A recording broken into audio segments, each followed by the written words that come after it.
पिछले क्लास में हम लोग पढ़े थे इलेक्ट्रोफाइल के बारे में।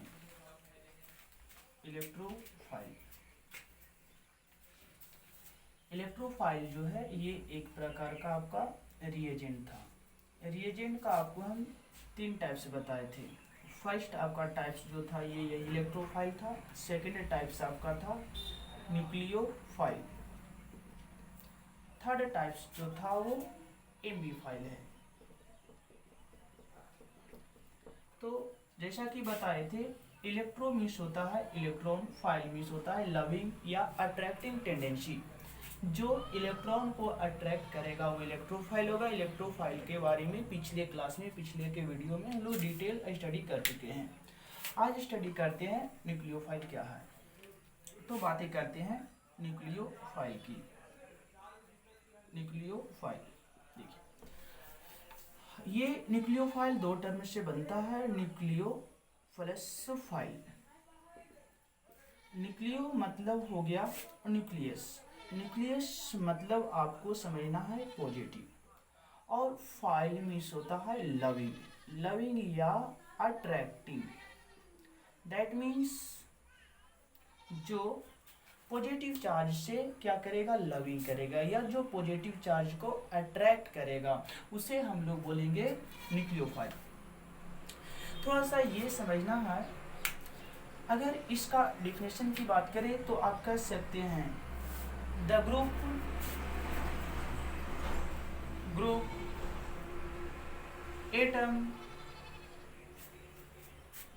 एटम और a species having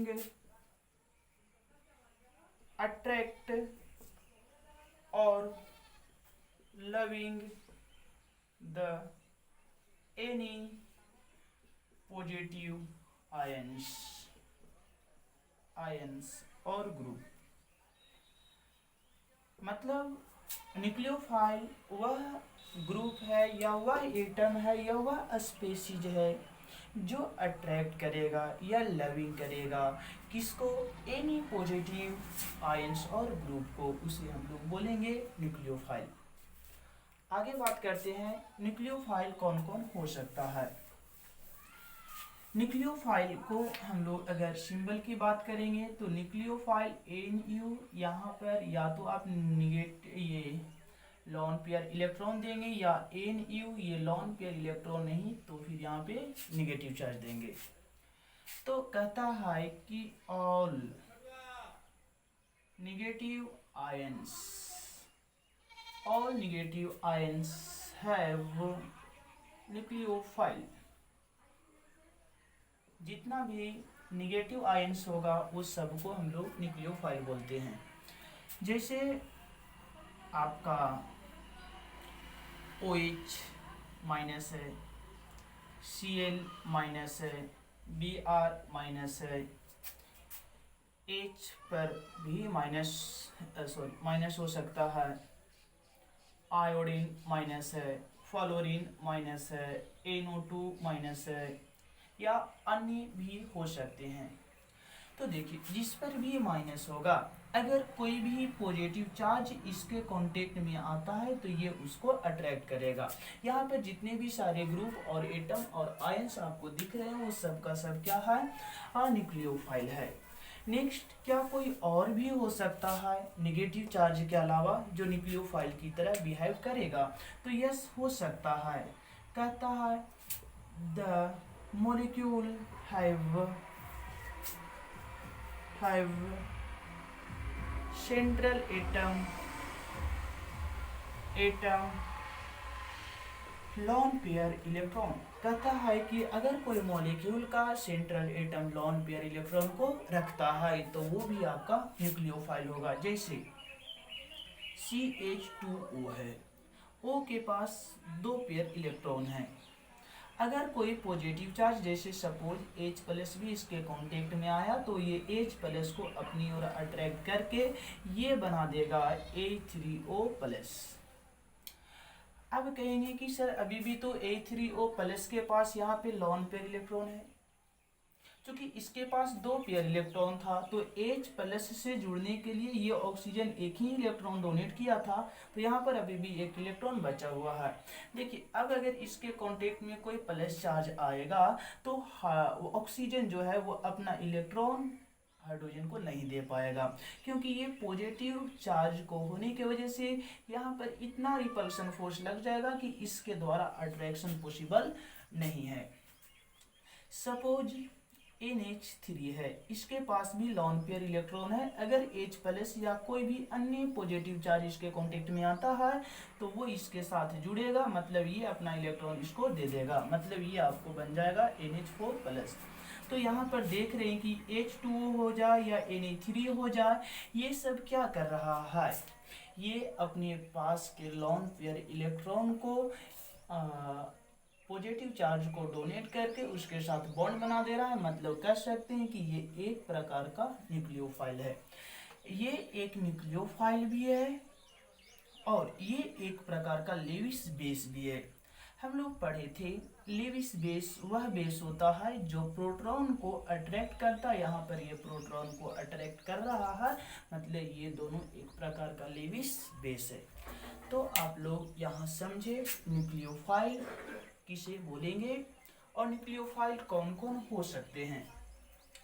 नेक्स्ट हम लोग बातें करते हैं एम्बी फाइल की।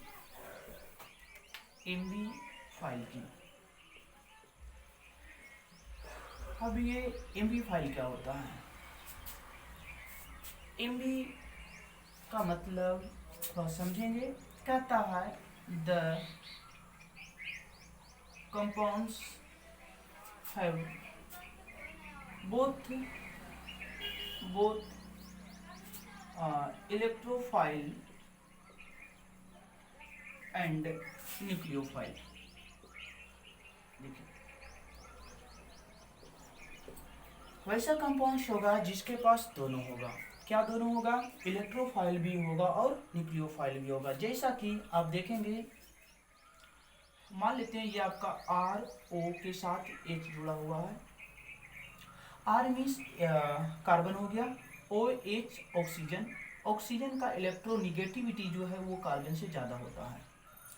अगर ये बॉन्ड जो है इस बॉन्ड के माध्यम से ROH के साथ जुड़ा हुआ है तो O में इलेक्ट्रॉन को अट्रैक्ट करने की ज़्यादा कैपेसिटी होगी, इसके वजह से R का इलेक्ट्रॉन जो है वो O अट्रैक्ट कर लेगा और इसके वजह से इस पर चार्ज आ जाएगा डेल्टा नेगेटिव, यहाँ पर चार्ज आ जाएगा डेल्टा पॉजिटिव। देखा जा रहा है कि R के पास डेल्टा पॉजिटिव चार्ज है, अगर इसके कांटेक्ट में कोई भी निगेटिव चार्ज या कोई भी लॉन पेयर इलेक्ट्रॉन या कोई भी इलेक्ट्रॉन अगर इसके कांटेक्ट में आता है तो उसको ये अट्रैक्ट करेगा, मतलब ये निगेटिव चार्ज को अट्रैक्ट कर रहा है, यानी ये एक प्रकार का इलेक्ट्रोफाइल हुआ। अब इसकी अगर बात किया जाए तो इसके कांटेक्ट में अगर कोई पॉजिटिव चार्ज आता है तो उसको ये अट्रैक्ट करेगा। तो देख रहे हैं कि जो निगेटिव चार्ज को अट्रैक्ट करेगा वो इलेक्ट्रोफाइल है, जो पॉजिटिव चार्ज को अट्रैक्ट करेगा वो न्यूक्लियोफाइल है। तो यहाँ पर दोनों को अट्रैक्ट किया जा रहा है, अतः हम लोग ROH को एक साथ बोल सकते हैं एम्बी फाइल। क्यों? क्योंकि एम्बी फाइल वह कंपाउंड्स होता है, वह स्पीशीज होता है, वह ग्रुप होता है जिसमें इलेक्ट्रोफाइल और न्यूक्लियोफाइल दोनों होता है, मतलब इलेक्ट्रॉन को भी वो अट्रैक्ट करेगा, निगेटिव चार्ज को भी अट्रैक्ट करेगा और प्रोटॉन यानी न्यूक्लियस को भी अट्रैक्ट करेगा। तो ये आपका रहा इलेक्ट्रोफाइल, न्यूक्लियोफाइल और एम्बी फाइल।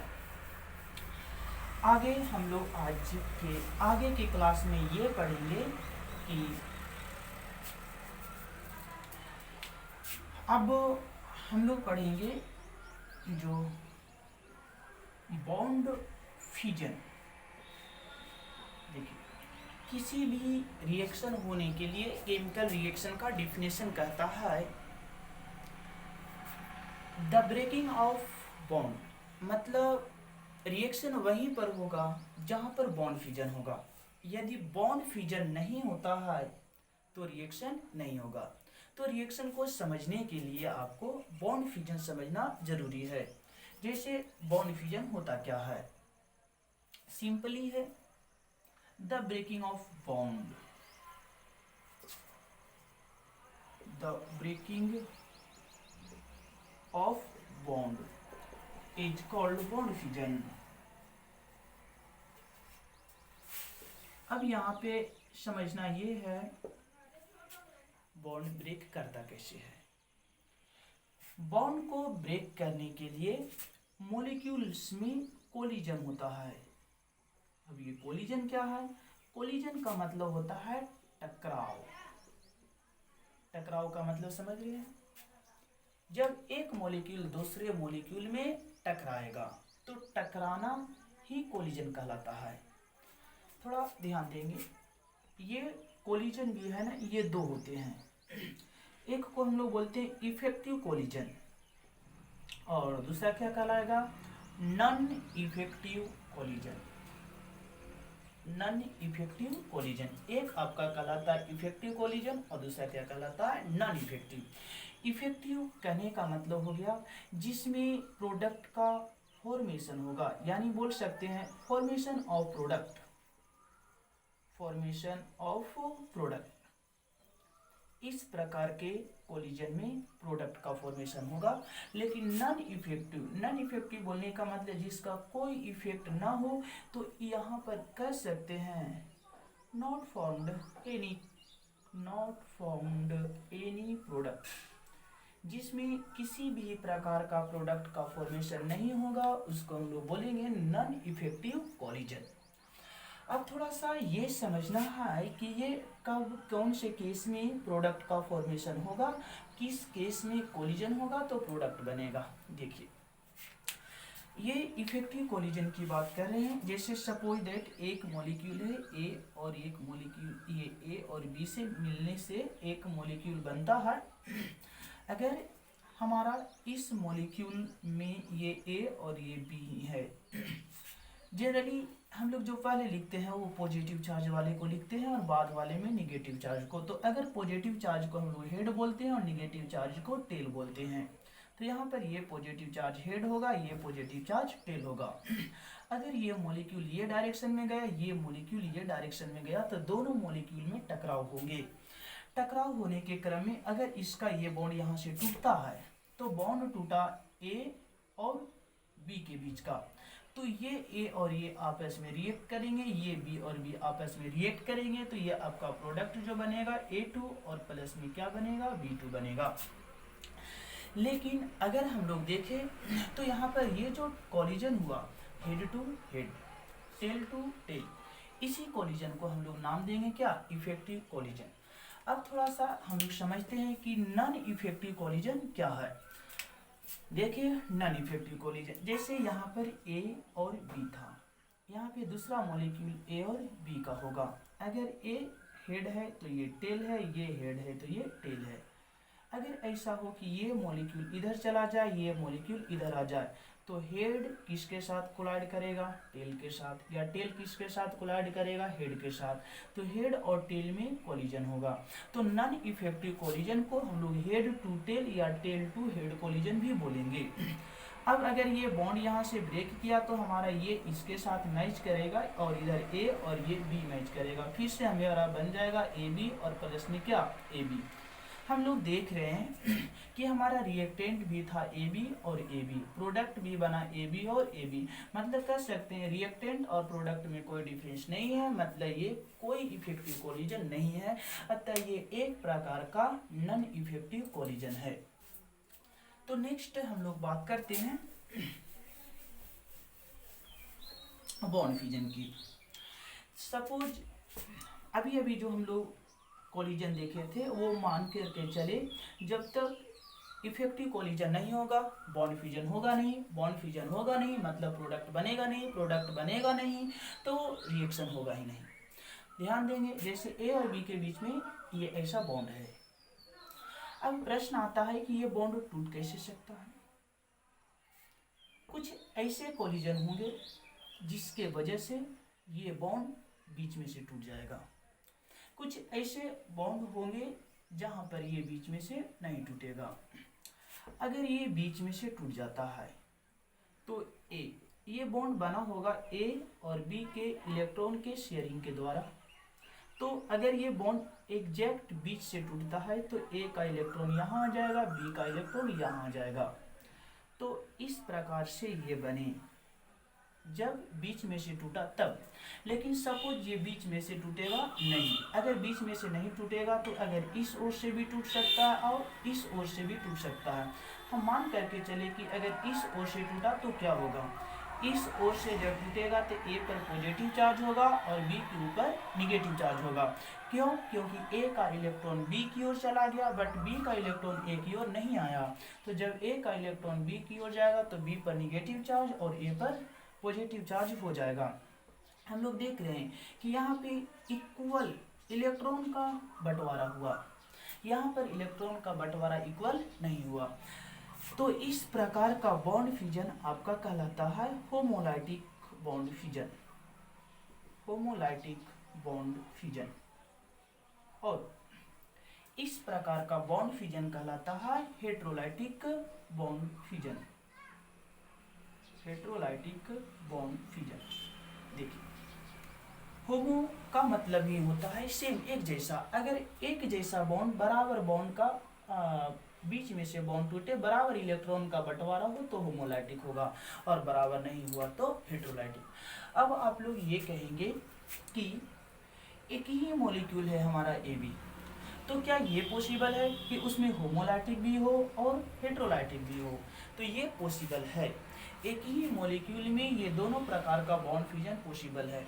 अगर होमोलाइटिक ये बॉन्ड फ्यूजन होता है या हेट्रोलाइटिक बॉन्ड फ्यूजन होता है, ये डिपेंड मॉलिक्यूल के नेचर पर नहीं करता है, बल्कि ये डिपेंड किस पर करता है, ये डिपेंड करता है ऑन द प्रेजेंटेशन, मतलब रिएक्शन किसके उपस्थिति में हो रहा है। तो थोड़ा सा हम लोग ये होमोलाइटिक बॉन्ड फ्यूजन और हेट्रोलाइटिक बॉन्ड फ्यूजन है वो कंपैरिजन के साथ दोनों को पढ़ लेते हैं। बॉन्ड फ्यूजन में हम लोग देख रहे हैं कि एक आपका हो जा रहा है होमोलाइटिक बॉन्ड फ्यूजन और दूसरा हो रहा है heterolytic bond fusion. Homolytic bond fusion में बोल सकते हैं the distribution of electron, distribution of electron are equal, electron का जो डिस्ट्रीब्यूशन होगा वो क्या होगा, इक्वल होगा। इसमें कर सकते हैं the distribution of electron, the distribution of electron is not equal, is not equal. दो एटम के बीच में अगर इलेक्ट्रॉन का डिस्ट्रीब्यूशन इक्वल होगा तो वो आपका होमोलाइटिक है, और अगर इक्वल नहीं होगा तो हेट्रोलाइटिक बॉन्ड फ्यूजन होगा। दूसरा बात करते हैं, जैसे ए और बी के बीच में ऐसा बॉन्ड था, अगर ये बीच से टूटता है तो ए के पास इलेक्ट्रॉन और बी के पास भी इलेक्ट्रॉन रह जाएगा। मतलब यहाँ ये कह सकते हैं कि जो इस प्रकार से इलेक्ट्रॉन रहता है, अगर एक साथ दो इलेक्ट्रॉन मिलता है तो इस प्रकार के इलेक्ट्रॉन को हम लोग बोलते हैं लॉन पेयर इलेक्ट्रॉन। लेकिन अगर किसी के पास ऐसा इलेक्ट्रॉन आता है तो उसको हम लोग क्या बोलते हैं, इसको हम लोग बोलते हैं फ्री रेडिकल, ये फ्री रेडिकल है। तो कह सकते हैं कि अगर इलेक्ट्रॉन का डिस्ट्रीब्यूशन इक्वल होगा तो यहाँ पर फ्री रेडिकल बनेगा। तो कह सकते हैं फ्री रेडिकल आर फॉर्म, इसमें बनेगा वो क्या बनेगा, फ्री रेडिकल बनेगा। इसमें क्या बनेगा, आयंस। क्यों आयंस, आयंस ही क्यों, आयंस इसलिए क्योंकि ए और बी के बीच में जो बॉन्ड था, इलेक्ट्रॉन अगर इधर से टूटा तो ए पर पॉजिटिव और बी पर निगेटिव, तो यहाँ पर क्या बना, ये बना आपका आयंस। तो कह सकते हैं आयंस आर फॉर्म, यहाँ पर आपका आयंस बन जाएगा। अब तीसरा बात करते हैं, तीसरा क्या बनेगा। तीसरा पॉइंट जो है वो आपको याद रखना है कि होमोलाइटिक बॉन्ड फ्यूजन कब होगा। तो कह सकते हैं homolytic bond fusion, fusion in the presence of sunlight.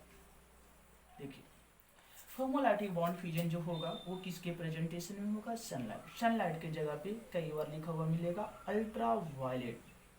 Ultra violet भी है, वो सनलाइट ही है। या और क्या होना चाहिए, और आपका होना चाहिए नॉन पोलर सॉल्वेंट। तो होमोलैटिक बॉन्ड फ्यूजन ये दो केसेस में होते हैं, यदि रिएक्शन हो रहे होंगे in the presence of sunlight या फिर in the presence of non polar solvent, तो उस केस में हमारा होमोलैटिक बॉन्ड फ्यूजन होगा। बट अगर हम लोग बात करेंगे इसका, तो कहता है heterolytic bond fusion. Heterolytic bond fusions in the presence of, in the presence of, किसके प्रेजेंस में होगा, in the presence of ions. देखिए ये आयंस कोई भी पॉजिटिव आयंस हो या फिर निगेटिव आयंस हो, कोई भी आयनिक मॉलिक्यूल होंगे या फिर बोल सकते हैं पोलर मॉलिक्यूल होंगे या फिर कोई पोलर सॉल्वेंट होंगे या कोई एसिड होंगे या फिर कोई बेस होंगे या फिर कोई साल्ट होंगे या फिर कोई एटम होगा, etc। इस तरह के और भी हो सकते हैं।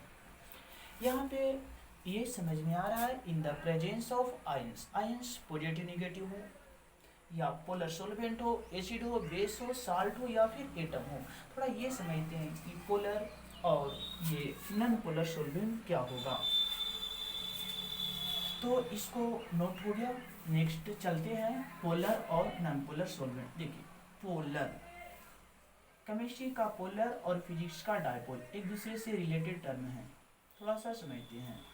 देखिए डाई मीन्स होता डाईपोल, डाई प्लस पोल, डाई प्लस पोल। डाई मीन्स होता है दो और पोल मतलब होता है ध्रुव, जिसके पास दो ध्रुव हो। जैसे दो ध्रुव बोलने का मतलब एक धन और दूसरा ऋण, मतलब जिसके पास पॉजिटिव और निगेटिव दोनों चार्ज हो। जैसे मान लेते हैं HCl है, तो H पर डेल्टा पॉजिटिव, Cl पर डेल्टा निगेटिव, तो कह सकते हैं कि यहाँ पे पॉजिटिव और ये निगेटिव चार्ज है, मतलब ये एक प्रकार का डायपोल है।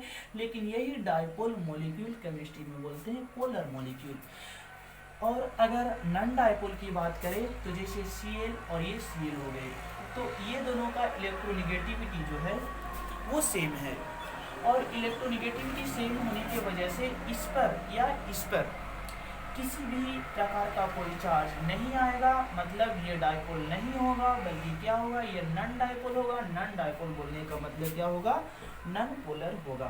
तो ये बातें समझ में आ गई होगी, ये डायपोल और नॉन डायपोल। अब थोड़ा सा आप लोग को कुछ एग्जांपल बताते हैं।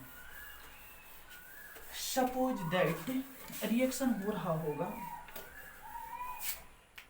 CH2 डबल बॉन्ड CH2, इस पर हम रिएक्शन करवाते हैं Cl2 का in the presence of ultra violet. तो इस रिएक्शन में सबसे पहले ये क्लोरीन का मॉलिक्यूल टूटेगा, क्लोरीन और क्लोरीन के बीच में ऐसा बॉन्ड होगा। हम लोग देखेंगे कि यहाँ पर इसका जो बॉन्ड फ्यूजन होगा वो होमोलाइटिक होगा या फिर हेटेरोलाइटिक होगा। तो देख रहे हैं कि प्रेजेंटेशन हमारा क्या है, अल्ट्रा वायलेट। अभी लिखे थे कि होमोलाइटिक बॉन्ड फ्यूजन किसके प्रेजेंटेशन में होता है, सनलाइट या अल्ट्रा वायलेट या फिर नॉन पोलर सॉल्वेंट। तो यहाँ पे हमारा अल्ट्रा वायलेट है, मतलब ये बॉन्ड फ्यूजन कैसा होगा, ये आपका होगा होमोलाइटिक बॉन्ड फ्यूजन, मतलब ये क्लोरीन और क्लोरीन, ये भी फ्री रेडिकल क्लोरीन होगा, ये भी फ्री रेडिकल क्लोरीन होगा। अब ये फ्री रेडिकल जो क्लोरीन है ये जाकर के इसके ऊपर अटैक करेगा। एक चीज याद रखना है, रिएक्शन मैकेनिज्म में संगति का प्रभाव पड़ता है, मतलब ये जैसा मॉलिक्यूल्स होगा इसको भी वैसा बनाएगा। मतलब अगर ये फ्री रेडिकल होगा, अगर इसमें होमोलाइटिक बॉन्ड फ्यूजन होगा तो इसमें भी होमोलाइटिक ही बॉन्ड फ्यूजन होगा। अगर इसमें हेटेरोलाइटिक बॉन्ड फ्यूजन हुआ तो इसमें भी हेटेरोलाइटिक बॉन्ड फ्यूजन ही होगा। अब देख रहे हैं कि यहाँ पे हमारा जो बॉन्ड है ये डबल बॉन्ड है। आप हमेशा इस चीज को याद रखिए, अगर बॉन्ड ब्रेक करेगा तो हमेशा वीक बॉन्ड ही ब्रेक करता है। प्रश्न आता है वीक बॉन्ड है क्या, तो देखिए जहाँ पर सिंगल बॉन्ड होता है यहाँ पे एक ही प्रकार का बॉन्ड होता है, और ये कौन सा बॉन्ड होता है, ये आपका सिग्मा बॉन्ड होता है। और आपको ये चीज़ मालूम है sigma bond is a strong bond, but जहाँ पे डबल बॉन्ड होता है वहाँ पे एक बॉन्ड आपका सिग्मा बॉन्ड होता है और दूसरा बॉन्ड जो है वो पाई बॉन्ड है। और आपको ये चीज़ मालूम है pi bond is a weak bond. इस मॉलिक्यूल में कार्बन और हाइड्रोजन के बीच में हमेशा सिंगल बॉन्ड होगा, कार्बन और हाइड्रोजन के बीच में सिंगल बॉन्ड होगा, मतलब यहाँ पर और यहाँ पर सिर्फ के सिर्फ सिग्मा बॉन्ड है। यहाँ पर सिग्मा बॉन्ड और पाई बॉन्ड दोनों बॉन्ड है। अगर बात करते हैं इसकी, तो यहाँ से अगर ये नीचे वाला हमारा पाई बॉन्ड होगा तो ऊपर वाला सिग्मा, अगर ऊपर वाला पाई तो नीचे वाला सिग्मा होगा। अब अगर देखा जाए तो इसको में से बॉन्ड टूटेगा कौन, तो इसको में सपोज अगर ये वाला हमारा पाई बॉन्ड है तो ये पाई बॉन्ड टूटेगा। मतलब ये पाई बॉन्ड टूटेगा किस प्रकार से, ये CH2 रहेगा, ये CH2 रहेगा, ये एक बॉन्ड अगर होमोलाइटिक के द्वारा टूटेगा तो यहाँ पर भी फ्री रेडिकल, यहाँ पर भी फ्री रेडिकल, और इस पर रिएक्शन करेगा क्लोरीन फ्री रेडिकल और क्लोरीन फ्री रेडिकल। ये क्लोरीन इसके साथ, ये क्लोरीन इसके साथ जुड़ेगा, मतलब हमारा प्रोडक्ट होगा CH2 सिंगल बॉन्ड CH2, ये क्लोरीन इसके साथ जुड़ा तो ये बना Cl, ये बना Cl, मतलब ये आपका प्रोडक्ट बना। तो आपको ये समझ में आया कौन सा bond fusion, homolytic bond fusion. अब बताते हैं हेटेरोलाइटिक बॉन्ड फ्यूजन का एग्जांपल। जैसे हमारा ये है CH2 डबल बॉन्ड CH2, अगर ये रिएक्शन करवा रहे हैं HCl के साथ और ये प्रेजेंटेशन मान लेते हैं कोई भी एसिड कैटलिस्ट होगा H+ है। अब देखेंगे यहाँ पर सबसे पहले इसका बॉन्ड जो होगा वो ऐसा होगा, H और Cl के बीच में सिंगल बॉन्ड, प्रेजेंटेशन हम लोग लिए हैं H+ का, तो ये ब्रेक करेगा बॉन्ड कहाँ से, होमोलाइटिक या हेटेरोलाइटिक, तो बोलेंगे हेटेरोलाइटिक। क्यों, क्योंकि यहाँ पर पॉजिटिव चार्ज है। अगर हम लोग इसकी बात करेंगे तो बॉन्ड इस ओर से टूटेगा कि इस ओर से, तो हाइड्रोजन और क्लोरीन में ज़्यादा इलेक्ट्रोनेगेटिविटी क्लोरीन का होगा, अतः इसका बॉन्ड जो है वो हाइड्रोजन की ओर कम रहेगा, क्लोरीन की ओर ज़्यादा रहेगा। अगर ये यहाँ से टूटता है तो H के ऊपर प्लस और Cl के ऊपर माइनस। अब ध्यान देना है कि इसको में या तो ये नहीं तो ये, दोनों में से कोई एक इसको ऊपर अटैक करेगा। तो आपको मालूम है कि जब भी अटैक करेगा तो यहीं पर करेगा, और यहाँ पर एक हमारा बॉन्ड पाई है और दूसरा बॉन्ड सिग्मा है, तो आपको याद रखना है पाई बॉन्ड जो है वो क्या है, इसका अपना दो प्रॉपर्टी है। पहला तो ये वीक होता है और दूसरा इलेक्ट्रॉन रिच होता है। पहला ये जो है वो वीक होगा और दूसरा इलेक्ट्रॉन रिच होगा। तो क्लोरीन के ऊपर ऑलरेडी नेगेटिव चार्ज है और यहाँ पे पाई बॉन्ड होने के वजह से ये इलेक्ट्रॉन रिच है, अतः electron rich that means negative charge, chlorine minus that means negative charge, negative negative not attraction, but pi bond is a negative and hydrogen plus is a positive, that means positive and negative is more attraction। मतलब ये हुआ कि H+ इसके ऊपर पहले attack करेगा। अगर H+ इसके ऊपर अटैक करेगा तो ये आपको दो आयंस में ब्रेक करेंगे। क्यों, हम पहले ही बोल चुके हैं संगति का प्रभाव, ये आयंस है तो इसको भी आयंस बनाएगा।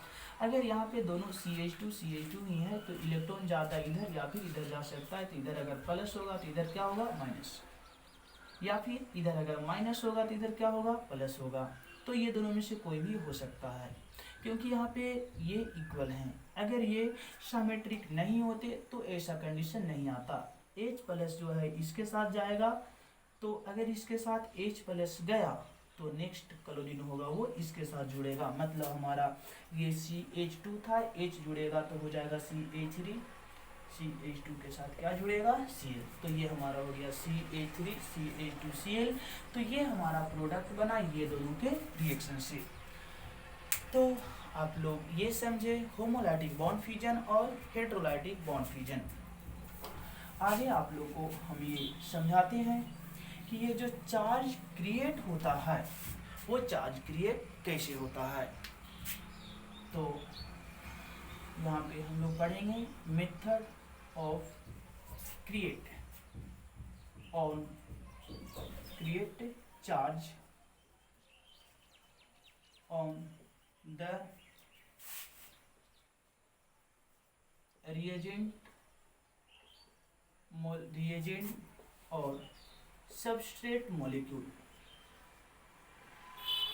या तो आपका सबस्ट्रेट मॉलिक्यूल हो या फिर रिएजेंट मॉलिक्यूल होगा, उसको पर चार्ज को क्रिएट करने का क्या मेथड होगा। देखिए, चार्ज को क्रिएट करने का जनरली हम लोग 3 मेथड पढ़ते हैं।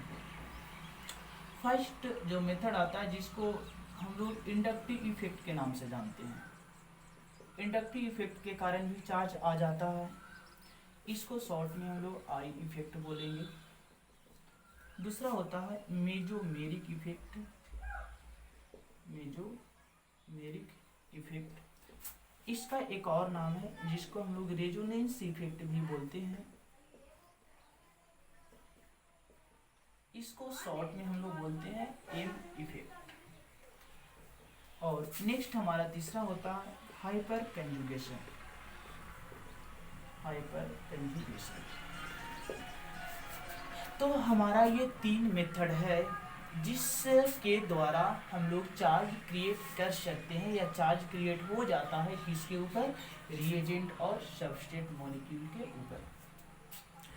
इस चैप्टर में ये दोनों टॉपिक जो है वो बहुत इंपॉर्टेंट है, बोर्ड के व्यू से भी, चैप्टर के व्यू से भी और एग्जाम के व्यू से भी। ये IIT JEE हो जाए या नीट मेडिकल हो जाए, हर जगह पे इस पे इससे कम से कम और इससे कम से कम 2 से 3 क्वेश्चन श्योरली रहता है। तो चलिए हम लोग चलते हैं कि इंडक्टिव इफेक्ट आखिर क्या है और आखिर इससे क्वेश्चन आता कैसे है। तो हम लोग बात कर लेते हैं इंडक्टिव इफेक्ट की। इंडक्टिव इफेक्ट ध्यान देंगे, इंडक्टिव इफेक्ट को हम लोग क्या बोलेंगे, आई इफेक्ट बोलेंगे। थोड़ा सा समझते हैं, आई इफेक्ट या फिर इंडक्टिव इफेक्ट आप बोलेंगे किसको। जैसे ए और बी 2 एटम है, अगर ये दोनों एटम डिफरेंट है तो निश्चित रूप से इसका इलेक्ट्रोनेगेटिविटी और इसका इलेक्ट्रोनेगेटिविटी सेम नहीं होगा, इक्वल नहीं होगा। तो ऐसा मान करके चले कि electronegativity of B is greater than the electronegativity of A। Electronegativity जो है वो इलेक्ट्रॉन को अट्रैक्ट करने की कैपेसिटी को दर्शाता है, इलेक्ट्रोनेगेटिविटी जो है वो इलेक्ट्रॉन को अट्रैक्ट करने की कैपेसिटी को दर्शाता है। तो मान करके चले कि B का इलेक्ट्रोनेगेटिविटी A के इलेक्ट्रोनेगेटिविटी से क्या है, ज़्यादा है। तो इलेक्ट्रोनेगेटिविटी B का ज़्यादा होने के कारण A वाला इलेक्ट्रॉन है वो अपने आप शिफ्ट हो जाएगा ये बॉन्ड के द्वारा किसके ओर, B की ओर। A का इलेक्ट्रॉन अपने आप शिफ्ट हो जाएगा किसकी ओर, B की ओर। क्यों होगा, क्योंकि B का इलेक्ट्रोनेगेटिविटी ज़्यादा है, यानी B में इलेक्ट्रॉन को अट्रैक्ट करने की कैपेसिटी ज़्यादा है, किसको से, A से। इसके वजह से A के ऊपर जो है वो चार्ज आ जाएगा डेल्टा नेगेटिव, इसके ऊपर चार्ज आ जाएगा डेल्टा पॉजिटिव। आखिर हम डेल्टा क्यों दिए, देखिए अगर ये सिर्फ पॉजिटिव सिर्फ निगेटिव देते, इसका मतलब हो गया कि ये बॉन्ड कंप्लीटली निगेटिव है, मतलब ये बॉन्ड टूट गया है, लेकिन अभी ये बॉन्ड टूटा नहीं है, बस सिर्फ चार्ज क्रिएट हुआ है। तो यहाँ पर ये पॉजिटिव चार्ज, यहाँ पर ये निगेटिव चार्ज, ये रिप्रेजेंट करेगा कि ये बॉन्ड टूटा नहीं है, बल्कि यहाँ पे पार्शियली पॉजिटिव और पार्शियली निगेटिव चार्ज हैं। तो हम लोग देखें कि इलेक्ट्रोनेगेटिविटी में डिफरेंस होने के कारण, इलेक्ट्रोनेगेटिविटी में डिफरेंस होने के कारण सिग्मा बॉन्ड के द्वारा इलेक्ट्रॉन एक एटम से दूसरे एटम की ओर शिफ्ट हो जाता है, और इलेक्ट्रॉन के शिफ्ट होने के वजह से एटम्स पर चार्ज क्रिएट हो जाते हैं, एटम पर चार्ज क्रिएट हो जाते हैं। यही इफेक्ट आपका कहलाता है इंडक्टिव इफेक्ट। हम लोग ये देख रहे हैं इंडक्टिव इफेक्ट में 2 इफेक्ट लगा। एक तो ए जो है वो इलेक्ट्रॉन अपनी ओर से रिलीज किया, रिपेल किया, मतलब कह सकते हैं कि इसके द्वारा जो इफेक्ट लगाया गया उसको बोलेंगे प्लस आई इफेक्ट, और इसके द्वारा जो इफेक्ट लगेगा उसको हम लोग बोलेंगे माइनस आई इफेक्ट। तो आप लोग देखें यहाँ पे प्लस आई इफेक्ट और माइनस आई इफेक्ट। तो सबसे पहले ये लिख लेते हैं कि आई इफेक्ट क्या होगा। कहता है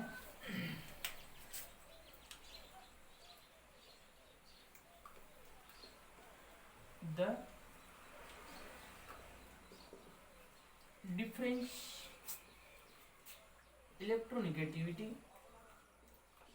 electronegativity of two atom are connected with sigma bonded, then electron are shifted from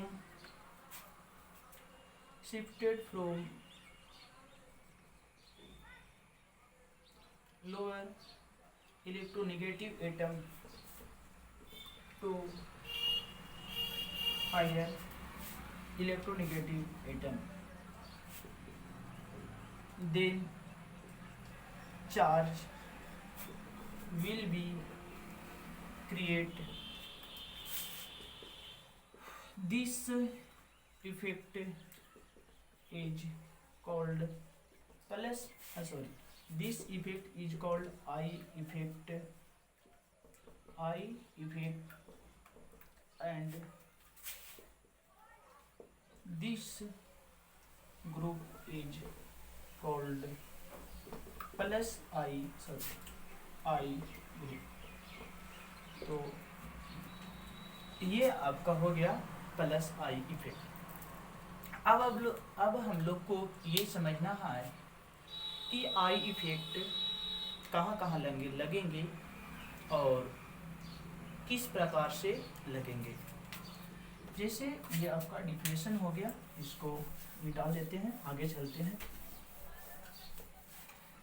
suppose मान करके चले तो प्लस आई इफेक्ट, जैसे सपोज ये आर के साथ ओ एच है, आर और ओ एच में आर इलेक्ट्रोपॉजिटिव एलिमेंट्स होगा, क्योंकि कार्बन का इलेक्ट्रोनेगेटिविटी ऑक्सीजन से कम होता है। तो जैसे ही ये इसके साथ जुड़ेगा, ये इस और इलेक्ट्रॉन इसका शिफ्ट हो जाएगा, तो इसके वजह से यहाँ डेल्टा निगेटिव, यहाँ डेल्टा पॉजिटिव आ जाएगा।